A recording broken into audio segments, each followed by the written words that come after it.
Et c'est là tous, c'est Captain. Et aujourd'hui, je vous retrouve pour la critique, la critique en Blu-ray de la Ligue des Justiciers, Gods and Monsters, qui est donc le dernier film d'animation que DC a produit cette année après Batman vs Robin, la Ligue des Justiciers, le Trône d'Atlantis et Batman l'Instinct Animal.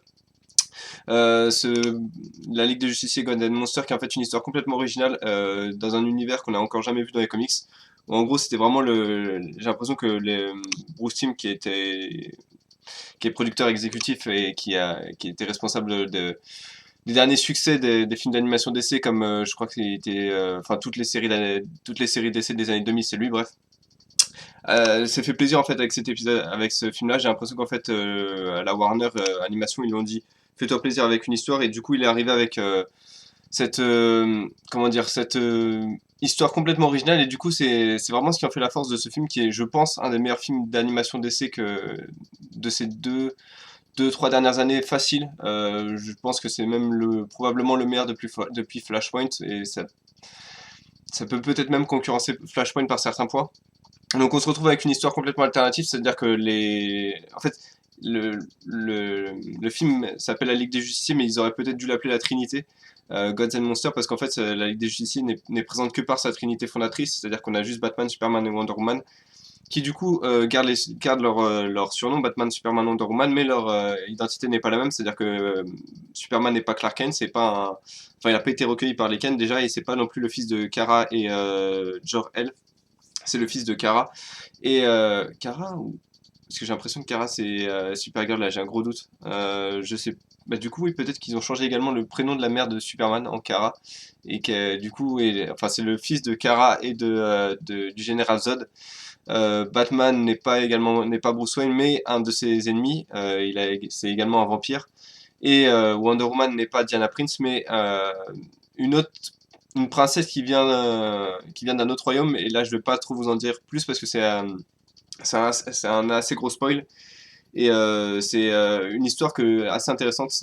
L'histoire de Wonder Woman est assez intéressante, assez touchante également. Ça fait partie des plus du film, mais j'y reviendrai un peu plus tard. Ce qui m'a vraiment plu dans ce film, c'est vraiment l'histoire originale, c'est-à-dire que il- euh, vu qu'en fait c'est une histoire qu'on n'a pas vue dans les comics, c'est complètement surprenant. C'est-à-dire qu'on sait, par exemple, ça m'a surpris, l'identité de Batman m'a surpris, mais j'ai trouvé que c'était assez logique. L'identité de Wonder Woman m'a beaucoup surpris. Le fait qu'il parodie, qu'il reprenne une scène de Game of Thrones pour son origine était assez brillant, je trouve, et vraiment très bien mise en scène. La mise en scène fait également partie des plus du film, j'y reviendrai plus tard.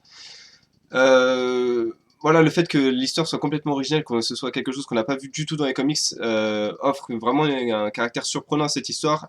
Si l'idée de base n'est pas forcément surprenante, c'est-à-dire qu'il y a quelqu'un qui essaie, qui a une machine, qui provoque une machination contre la Ligue des Justiciers, qui est à la base, faut le dire, détestée par les humains, parce qu'en gros, quand ils interviennent, ils font un bain de sang, et plutôt que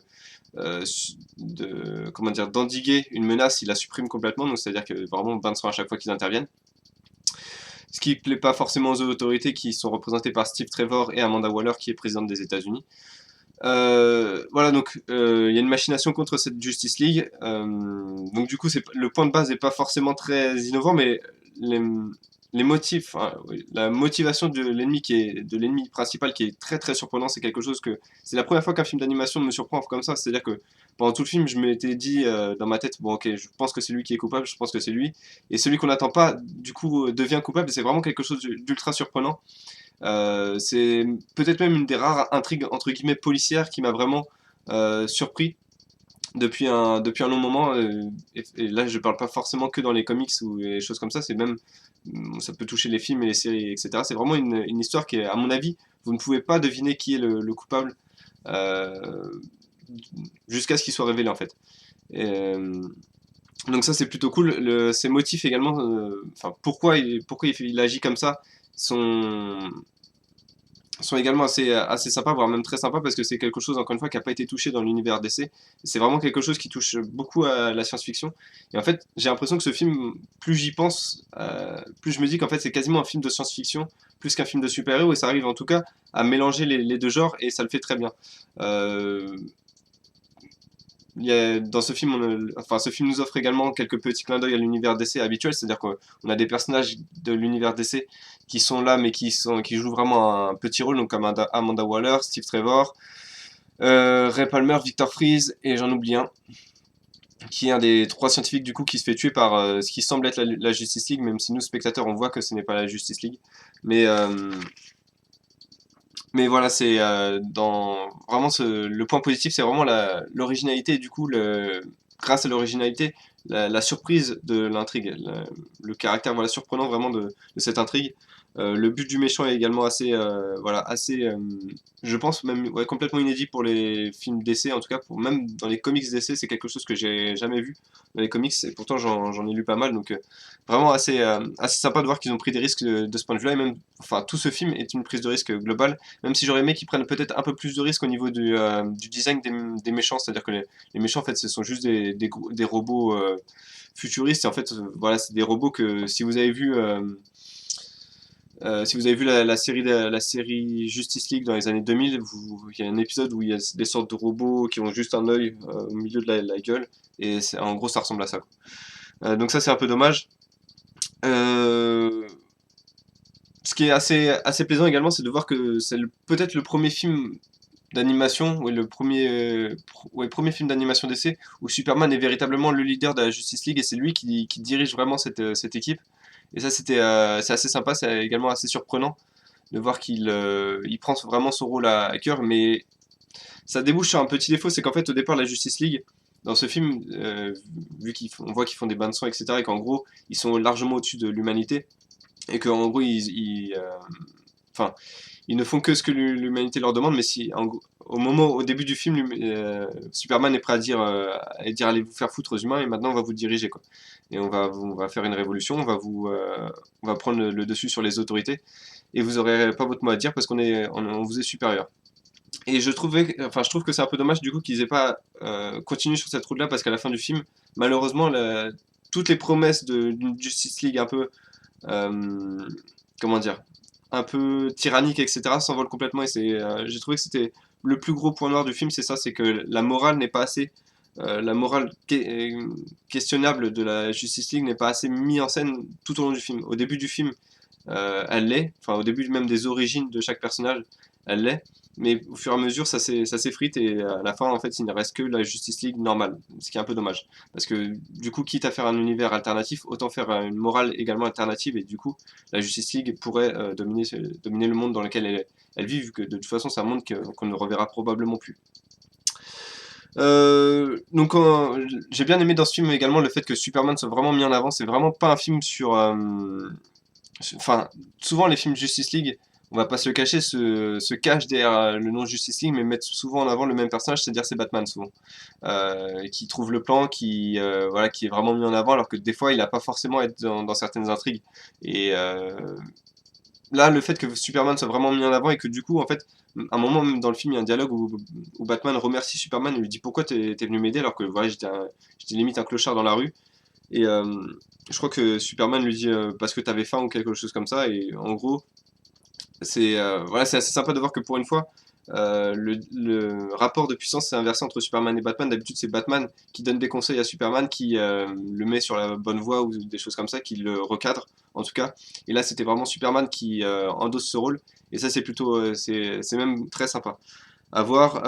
Encore une fois, je vais parler de Superman, mais ça m'a également fait plaisir de voir que dans ce film, il rencontre un ennemi qui est capable véritablement de le battre. C'est la première fois également que je vois ça, hormis peut-être Doomsday encore une fois dans les films d'animation DC.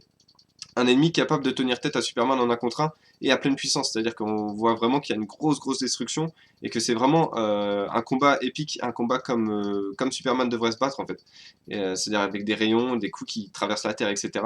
Et on a pour la première fois vraiment cette impression où Superman est mis en difficulté par un ennemi qui lui tient tête. Malheureusement, c'est encore une fois un petit défaut du film, c'est que les combats finaux dure 1 minute à tout casser, et c'est vraiment très décevant parce que, encore une fois, le fait de voir Superman se faire tenir tête, et même enfin oui, enfin oui, se faire tenir tête et être même en difficulté, voilà, j'ai trouvé le mot, par rapport à un ennemi, c'était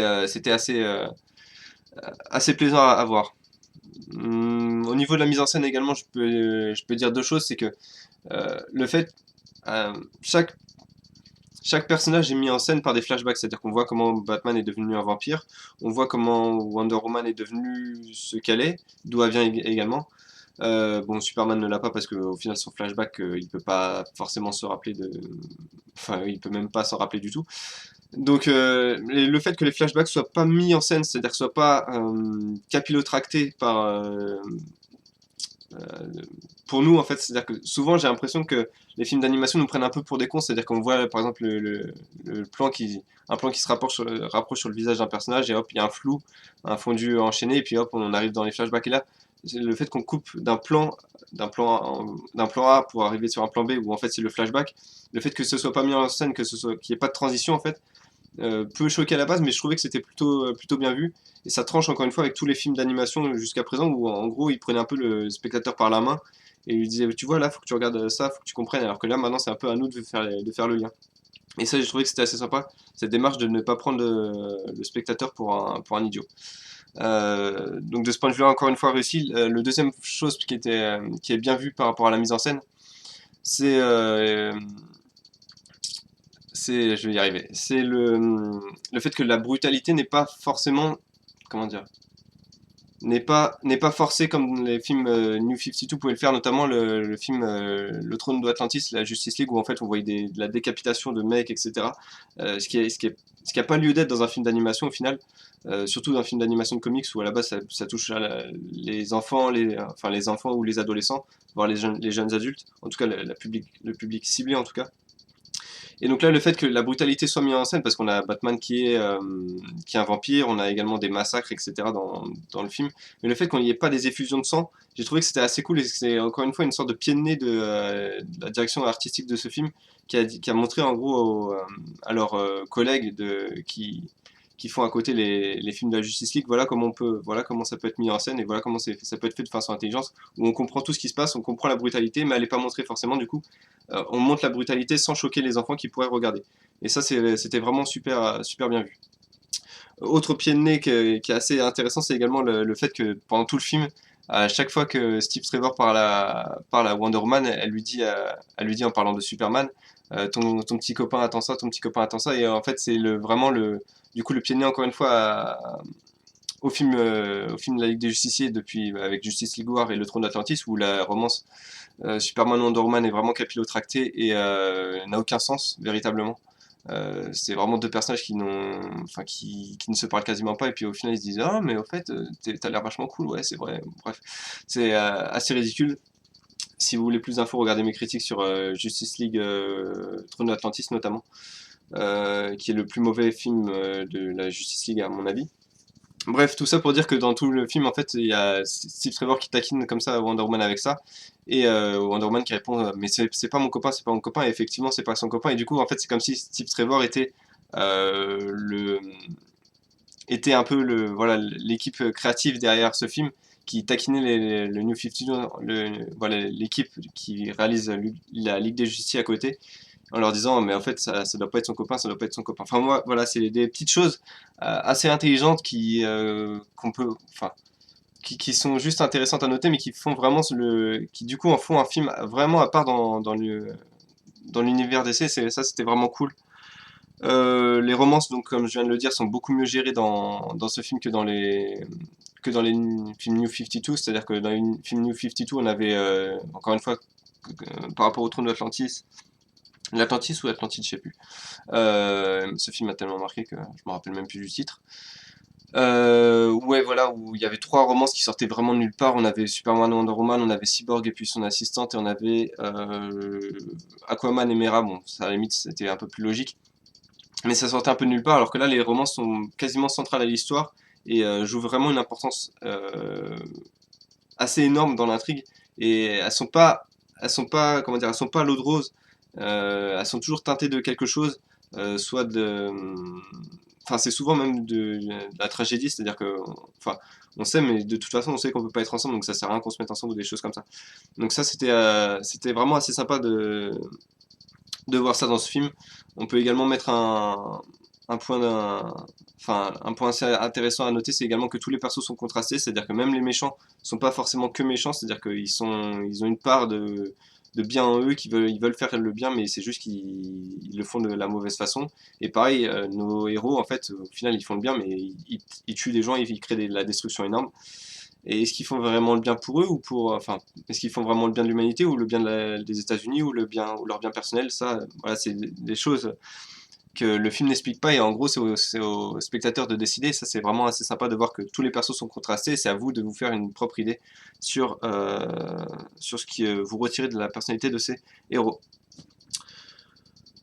Euh, voilà, c'est à peu près tout ce que je voulais dire. J'en ai dit à mon avis pas mal sur ce film. Vraiment, pour moi, une des meilleures productions d'essai, je le répète, de ces dernières années. Je lui ai mis un 17 sur 20. Je sais pas quelle note encore je vais mettre à Flashpoint, mais ça va jouer entre 16 et 17 également. Donc vraiment, si vous savez pas quoi acheter comme film, achetez ce film-là. Vraiment, à mon avis, vous le regrettez pas. Même si vous n'êtes pas fan des films d'essai, au final ça marchera. Même si vous n'êtes pas fan des comics, à mon avis ça vous plaira. Parce qu'il y a de tout. Et, si vous êtes fan de comics, vous verrez plein de clins d'œil. Si vous n'êtes pas fan de comics, vous verrez une intrigue assez surprenante. Et, enfin, disposant de persos vraiment contrastés et vraiment sympa à regarder. Donc voilà, moi je vous laisse sur cette critique. Je vous donne rendez-vous, je pense, demain ou après-demain pour la critique de Flashpoint. Et puis j'essaierai de sortir d'autres critiques des films d'essai au fur et à mesure des prochains mois. Donc je vous dis à bientôt.